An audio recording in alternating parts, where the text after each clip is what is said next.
Welcome into another edition of Mavs Latest. I'm Josyah Howard, and before we get to any of it, please subscribe down below.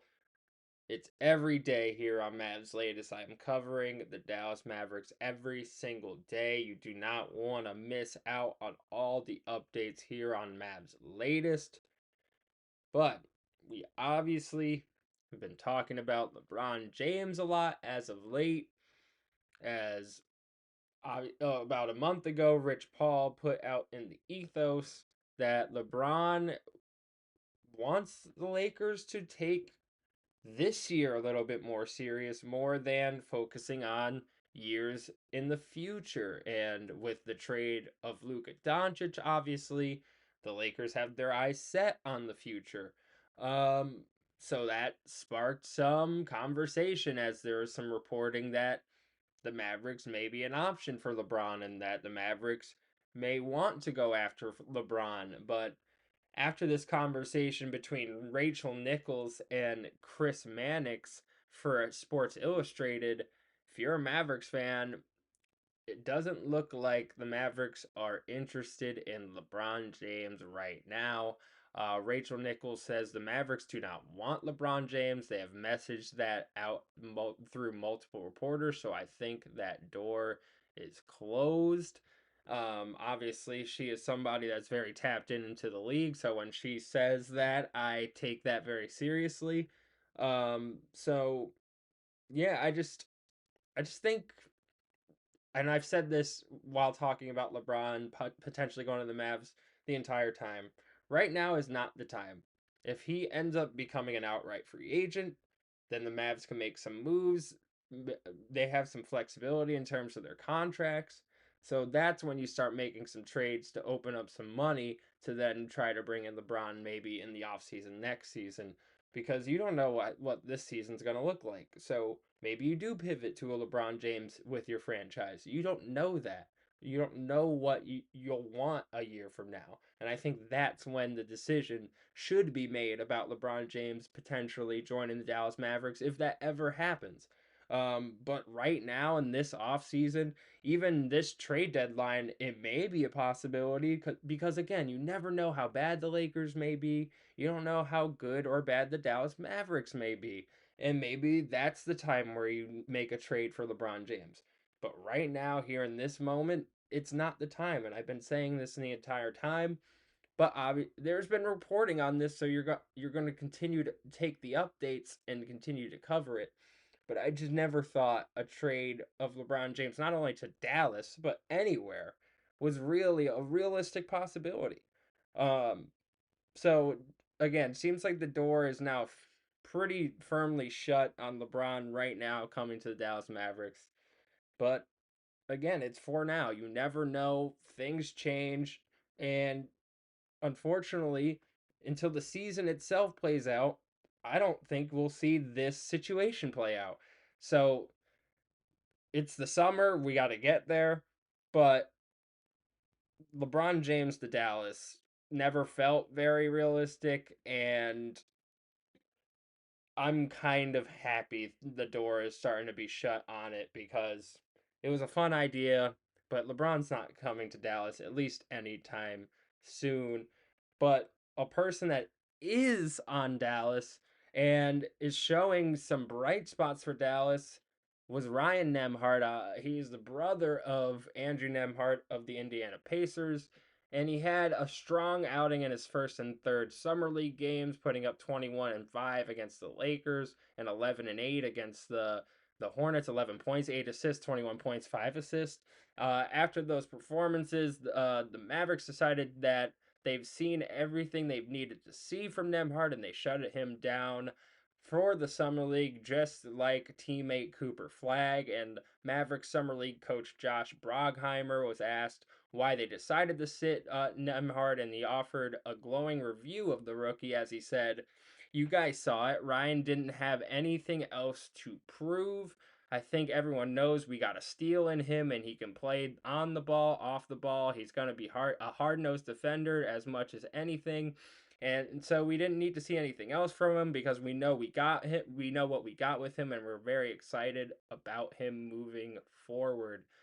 Um, so again, I thought Cooper Flag and Ryan Nemhard were the two bright spots of Summer League and the two glaring Mavericks bright spots of Summer League. So it is great to see the coaching staff also agrees with what I'm seeing as well, because I don't think we needed to see anything else from Ryan Nemhard. I don't think he needed to play another game of Summer League.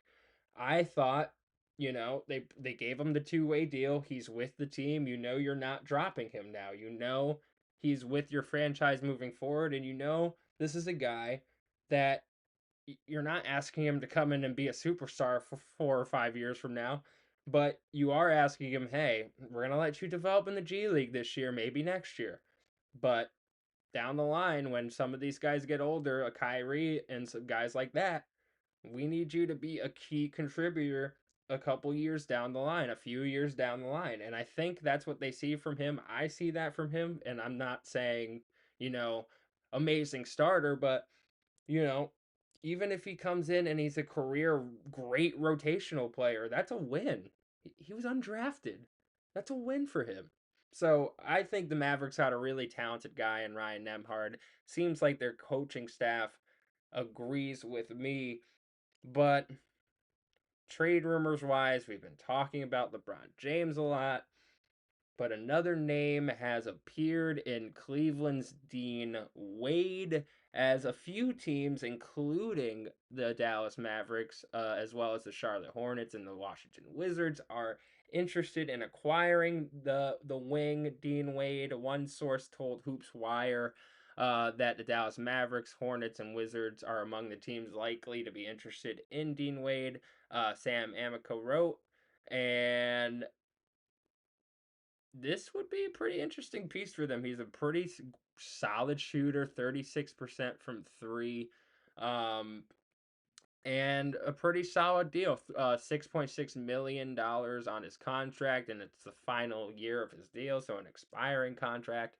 So not only does he actually add something to your team, because he can come in and give you a game where he drops 25 off of just a hot shooting night. So he could be a pretty nice piece to add to this team.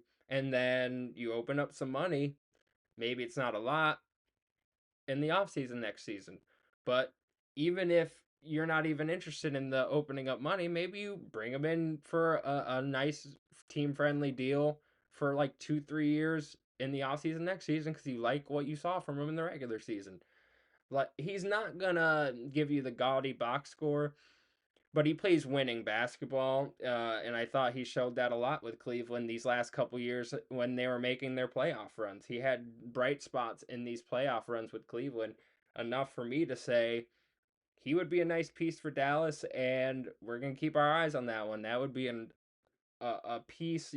I know center is something people have their eyes on, and wing isn't necessarily the thing the Mavericks need right now, but Dean Wade would be a nice piece, and depending upon the pieces you put together to trade for him, then maybe it doesn't necessarily affect the front court logjam. Maybe he just replaces a couple of the front court pieces. So we'll keep our eyes on that one. Dean Wade, a Mavericks target for trade. Now, to wrap things up with some Mavs chatter, I've been really into this Klay Thompson and Megan the Stallion development, and they made it official on the red carpet this past week, and Megan Thee Stallion already gifting Klay Thompson a $300,000 watch, and said what a nice lady. And again, uh, it's obviously honeymoon phase stuff. And again, I don't want to be too much like the E or anything here, but I keep bringing up this story because it's an underrated thing to be happy going into an off season, going into a regular season. And Clay looks really happy. Um, and that's good for the Dallas Mavericks, and that's related to the Dallas Mavericks. Um, he's working. They just posted a workout video together. He's training for the season. She's known for working out as well, so they're getting their workout in together. It's cool to see. I've said it over and over again. I root for people, and just because they're both two famous people doesn't mean they're not human, and it doesn't mean they don't deserve normal, regular happiness together. So, um, as it pertains to the Dallas Mavericks, I'm gonna keep bringing it up if Clay keeps looking happy, and if something happens where it might affect the team, I'm gonna bring it up because this is Mavs latest, and this is related to the Dallas Mavericks. Um, we'll see how Clay performs. If it's a distraction for him in the regular season, we might be able to come back to this. That's why I keep bringing this up. But Clay, I'm rooting for you, and most importantly, I'm rooting for a great season for you. So I'm hoping that Megan's keeping you happy, and that translates to a great regular season from you. But this has been another Mavs latest. I'm Josyah Howard. Again, please subscribe down below. Please leave any comments down below you got for me, and let's get it, y'all.